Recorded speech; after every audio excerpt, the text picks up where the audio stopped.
La Sociedad Española de Radiodifusión presenta... Ser... ¡Viva la radio! Podcast. Siempre.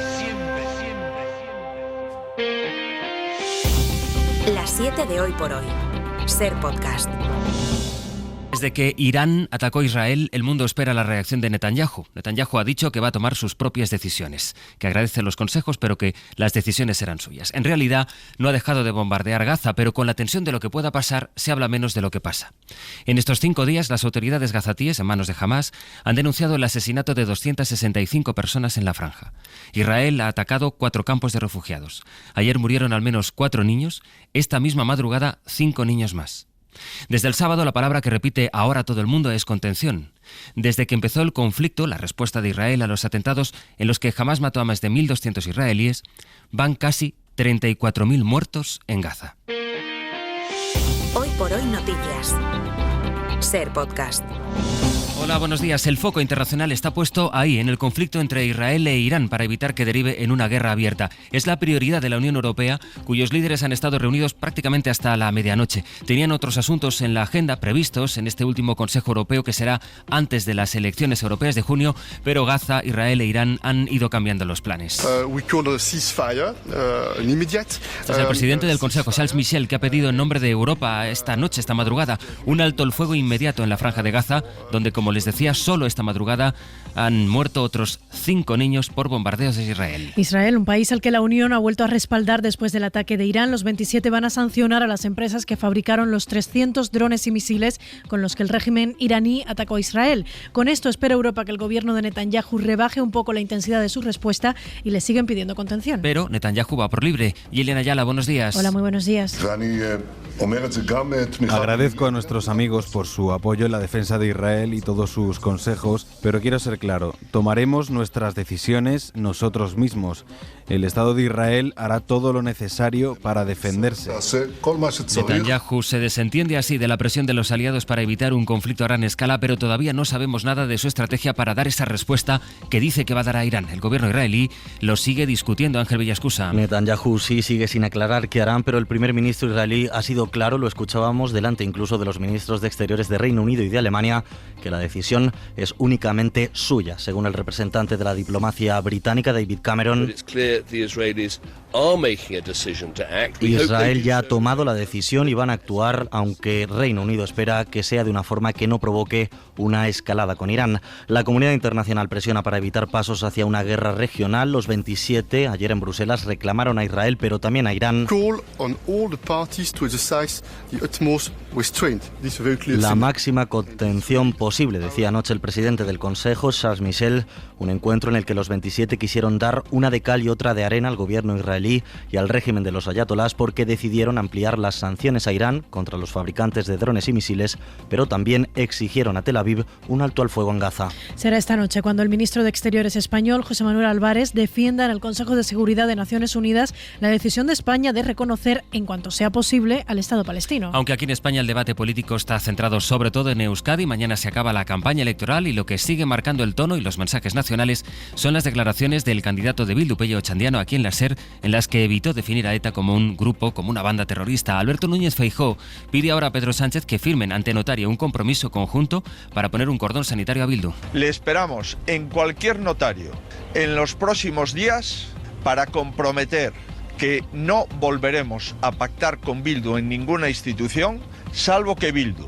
condene los asesinatos de ETA, colabore en esclarecimiento de los asesinatos donde todavía no se conoce el autor. A Feijóo le respondía la vicepresidenta primera del Gobierno, María Jesús Montero. Para el PSOE, el PP no puede hablar de imponer cordones sanitarios porque no se lo ha puesto a Vox. Decía María Jesús Montero que todo lo contrario. El Partido Popular solo puede acordar con una sola fuerza política, con Vox, una fuerza política que nunca condena ni los actos de violencia machista, ni condena los actos que tienen que ver con el racismo, con la xenofobia, con la homofobia y no le hemos pedido nunca que acuda a ningún notario. En El Abierto le preguntaremos por todo esto al candidato del PNV al Endacari a las 8:30 y Manuel Pradales estará aquí en Hoy por Hoy. Además, hay otro asunto que es noticia esta mañana en la crónica política.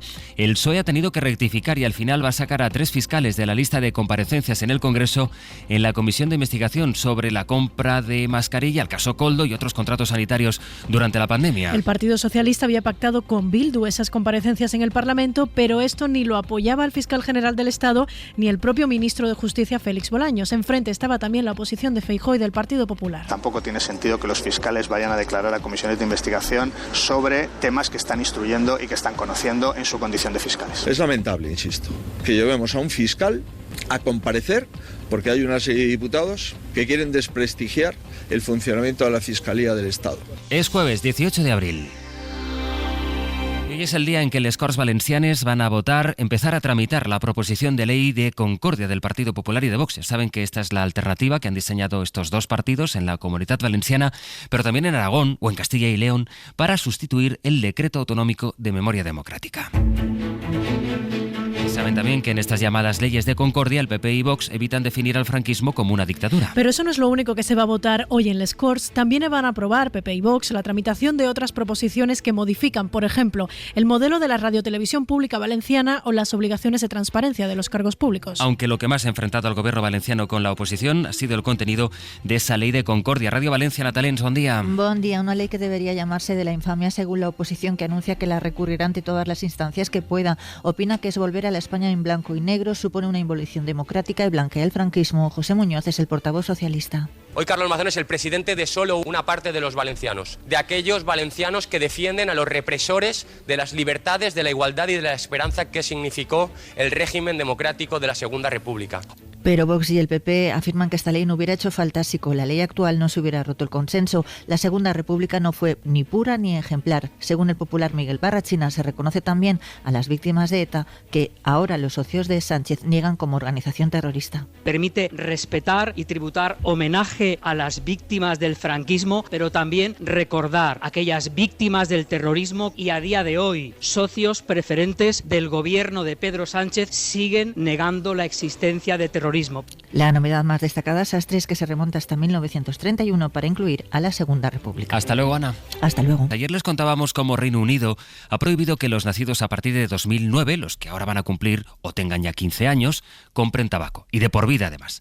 O cómo en Turín, en Italia, no se va a poder fumar en espacios públicos si tienen a otra persona a menos de 5 metros y esta persona no lo consiente o le molesta. Bueno, aquí en España la ministra de Sanidad no descarta implantar estas mismas medidas. Aunque los expertos tienen algunas dudas, sobre todo dudas legales. Dicen que hay que estudiar primero si esto sería posible legal en España o cómo hacerlo. Mariola Lourido. Las medidas son buenas y eficaces, dicen los expertos, pero hay división de opiniones. Primero, el Comité Nacional para la Prevención del Tabaquismo duda de la viabilidad legal en España de ir prohibiendo la venta del tabaco por generaciones. Francisco Pascual. Precisamente el problema es si medidas de este tipo tienen un encaje legal y que necesita un informe jurídico para ver la viabilidad. Raquel Fernández, de No Fumadores, cree que solo es cuestión de voluntad. Y si un gobierno conservador como el de Reino Unido ha podido implementar esta medida en su país, pues nosotros en España también tenemos que poder hacerlo. Segundo, en el comité ven muy difícil el consenso político y económico. Consenso político lo veo de difícil encaje y por otro lado habría una presión muy importante por parte de la industria tabaquera. En No Fumadores quieren que la restricción se incluya ya entre las reformas legislativas del plan. Y esperamos desde No Fumadores que el resto de fuerzas políticas lo apoyen. Nueva Zelanda fue el país pionero con una ley de prohibición de la venta del tabaco. Hace unos meses el nuevo gobierno conservador la eliminó. Sanidad, además, ha tenido que restringir el uso de un medicamento contra el cáncer, el cisplatino, porque reconoce que hay problemas de suministro. Es un fármaco que se usa sobre todo contra los tumores en los ovarios o en los testículos. Adela Molina. Las dificultades de suministro empezaron hace meses cuando algunos fabricantes, como Pfizer o Abbott, notificaron a la Agencia Española del Medicamento problemas en algunas de sus fábricas para la producción de cisplatino. Este principio activo se emplea para el tratamiento de cánceres metastásicos o avanzados de pulmón, testículo, vejiga, ovario y células las escamosas de cabeza y cuello. Para evitar que afecte a los pacientes y hasta que la distribución se normalice, la agencia, junto a varias sociedades médicas, recomiendan a los profesionales sanitarios que restrinjan su uso a los casos imprescindibles, aquellos que supongan comprometer la curación o supervivencia del paciente o los que no tienen alternativa farmacológica. Además, se han activado medidas como el mecanismo de solidaridad europeo que se creó el año pasado para paliar los problemas de desabastecimiento de medicamentos. Se espera que la situación se solucione en unas semanas. Los dos hombres acusados de violar a una menor en 2019 en Manresa, en Barcelona, finalmente han sido condenados solo a 4 y a 3 años y medio respectivamente de prisión. Lo que ocurre es que en este caso la Fiscalía pedía para ellos 24 años de cárcel. Pero para evitar un juicio largo, la víctima llegó a un acuerdo con ellos, que reconocieron haberla drogado y violado. Pero con este acuerdo y una compensación económica han conseguido esa rebaja de pena. Radio Barcelona, Sergi López, buen día. Hola, buen día. Los acusados reconocieron ayer ante el tribunal que la noche de los hechos, de madrugada, encontraron a la víctima sola por la calle y la invitaron a subir a su vehículo. Allí, aprovechando que ella se sentía mareada por una bebida que le habían dado los jóvenes, la violó primero uno y luego el otro agresor. A cambio de la confesión, la sala aplicó a los violadores los atenuantes de dilación indebida y reparación del daño y rebajaron la pena, como decías, a 4 años para uno de ellos y a 3 y medio para el otro. Además, tendrán que pagarle a la joven 20.000 euros cada uno como indemnización. Fuentes judiciales apuntan que la Fiscalía y la víctima accedieron al pacto para ahorrarle a la joven tener que volver a declarar y rememorar los hechos. Y ya sabemos cuánto dinero nos va a costar el cambio climático dentro de 25 años, 38.000 millones de euros, Javier Ruiz Martínez. Los investigadores alemanes del Centro PIC de Potsdam colorean un mapa con distintas escalas de rojo que indican el descenso de ingresos estimado en cada región, ligado a la falta de lluvias y el calor. Para Europa, en declaraciones a la SER, el investigador Maximilian Kotz habla de un descenso de ingresos del 20% que también se aplica a España. Para Extremadura y Andalucía el dato es del 25% de bajada. Se considera que los efectos de la falta de lluvias y el ascenso de las temperaturas afectarán a todos los sectores económicos, sobre todo el turismo y la agricultura. En cuanto a países del mundo, solo se salvan los que están por encima del paralelo 60 norte, por ejemplo Canadá. El resto sufrirán un descenso de ingresos del 19%. Los más afectados, con una bajada del 30% de la riqueza, serán el África sahariana, el centro de Sudamérica y todos los países de Oriente Próximo.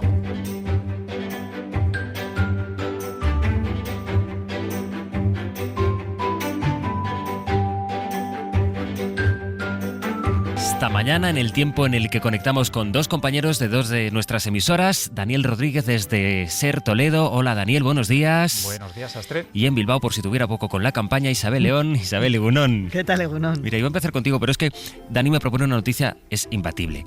Se ha hecho viral cómo cocinan unas migas, Dani, en una hormigonera. Sí, una hormigonera portátil, de esas de obra de toda la vida. Los ideólogos son la empresa de eventos de San Pablo de los Montes, Avanti Group. Uno de sus fundadores, Adolfo González, nos ha explicado que todo surgió ante la necesidad de hacer migas pues para cientos de personas. No es una tontería, venga, pues vamos a llevarlo a cabo, tal, y al final pues compramos la hormigonera, la adaptamos un infiernillo y empezamos a dar de comer a todo el pueblo en una feria aquí de San Pablo de los Montes. Pero esperar que se han animado con otras elaboraciones, por ejemplo, palomitas de maíz. Y en plan hacer así palomitas para todos los niños, echamos un poquillo de aceite, nos le vamos a echar ahí bolsas de palomitas y ya ves que salían ahí palomitas para un regimiento. ¿Quién quiere un robot de cocina pudiendo tener una hormigonera? Nos lo podemos llevar el domingo para el especial electoral en Bilbao. Pero de momento, Isabel, la Diputación de Álava, que ha detectado una quincena de delitos arqueológicos en los 3 últimos años, y lo llamativo aquí es que casi todos estos delitos contra el patrimonio arqueológico lo protagonizan personas lo que podríamos llamar detectoristas. Eso es, al parecer es una moda que está proliferando en los últimos años. Han pillado a muchos infraganti, como el caso de un ciudadano británico al que sorprendió la policía en la localidad de la Besa Belanda, cerca del pantano, detector de metales en mano, aunque sin nada encima. Curiosamente, días después devolvió por correo una moneda al Museo de Arqueología de Álava. Javier Fernández es el jefe del Servicio de Museos de Arqueología de la Diputación Foral. Intentar concienciar a la gente que el hecho de que tú te quedes con una moneda, pues hombre, puede no tener una gran trascendencia así desde el punto de vista económico, tal, porque son monedas de escaso valor en muchos casos, pero sobre todo se ha privado de una información histórica arqueológica muy interesante y luego sobre todo te has apropiado de un bien que es de dominio público. Intención, llamar a la conciencia social, porque ahora mismo la evidencia de los agujeros practicados al extraer los objetos está confirmando que no existe.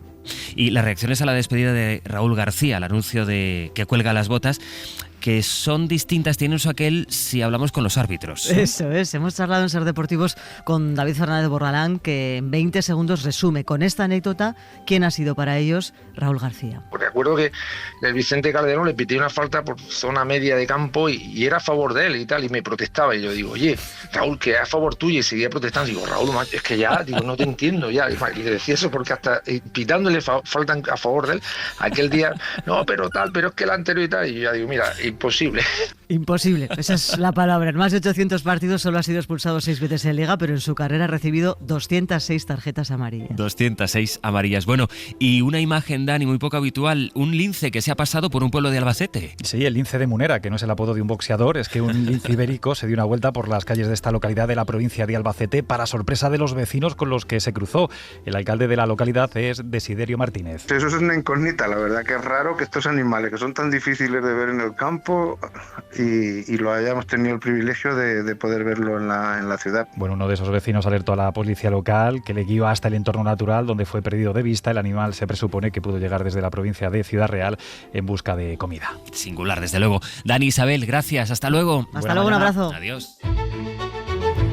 Nuestra recomendación de esta mañana, la recomendación cultural, es un disco que le ha gustado mucho a Pepa Blanes, el último de Vampire Weekend, con la misma esencia de siempre. Esta banda apuesta en este caso por el sal, el jazz y el soul para hacer una fotografía de Nueva York, Pepa.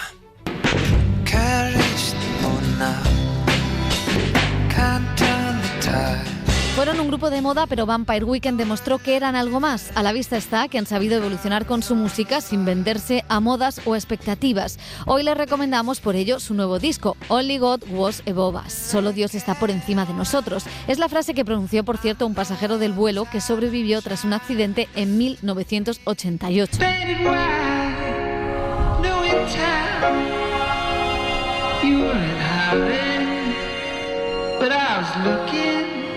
16 canciones como esta, en la que puede encontrarse el alma de la banda, pero donde incluyen algunas notas de jazz, trip hop y hasta soul. La idea era hacer un disco puramente neoyorquino que recorriera la historia reciente de la ciudad, de su ciudad, desde su infancia antes del 11S hasta hoy. Por ello no dudan en dedicarle una canción a Mary Bone. Fue una marchante de arte y evasora fiscal.